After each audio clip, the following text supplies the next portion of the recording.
So next up we have Louise Cooper. Louise is an innovation and service design lead with Shift in London.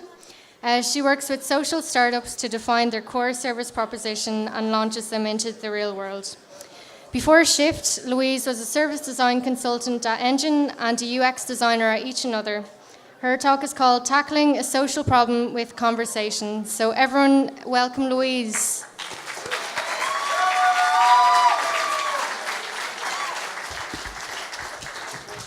Hey, cool. So I think that good, deep conversation is really important, and that's because to truly understand each other and see things from each other's perspectives, we have to be able to share stories about our life experiences and the ideas that we have.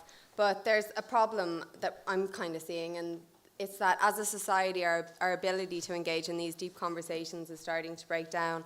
We're kind of, I guess, running from conversations, doing things like texting and instead of talking because it's less demanding.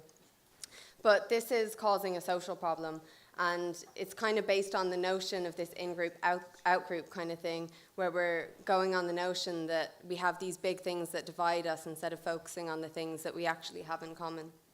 So I've been thinking about this social problem every day for the last while, and it's how might we bridge divided communities.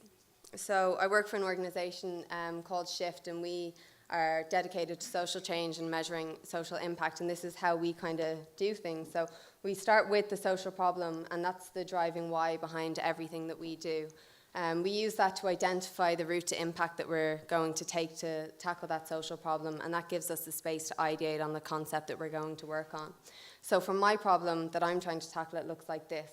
We know that communities are more divided than they ever have been before, and from investigating the social literature, that tells us that if we're able to increase the understanding, tolerance, and empathy of people within these societies, that gives us a good stab at kind of tackling that social problem.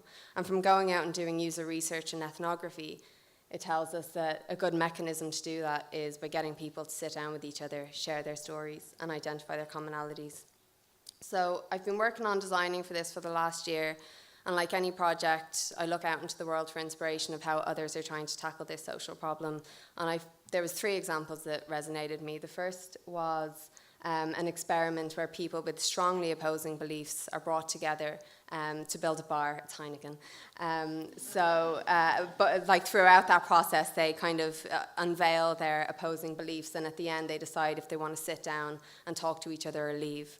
The second example was a social innovation project in Australia, and that's where established Australians invite new arrivals into their home to sit down and share a meal and welcome each other.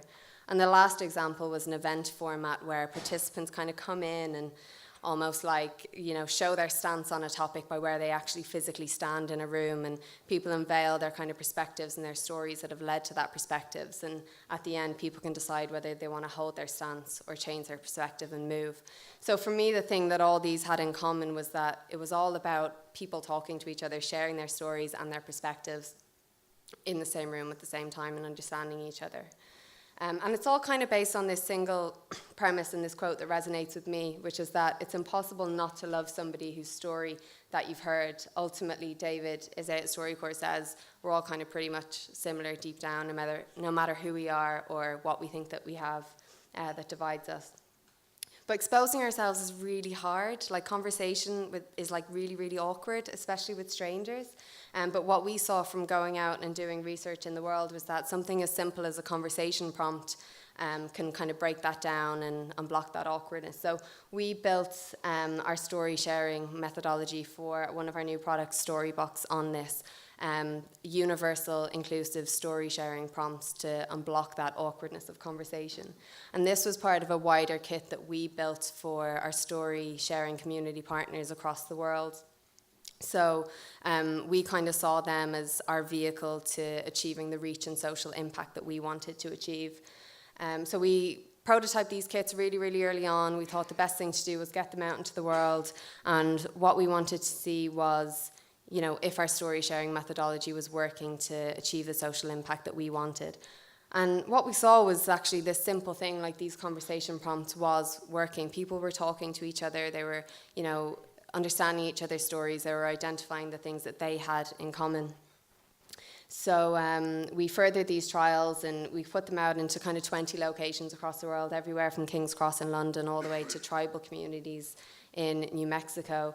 And this allowed us to kind of further explore our ecosystem of the service that we were offering and see what else we needed to enable this story sharing methodology. So time's up. But basically, all I can ask is to, keep working on this social change with us, keep having conversations, keep talking to people, ask hard questions and understand each other, and hopefully we'll all kind of see that we have more in common than we think.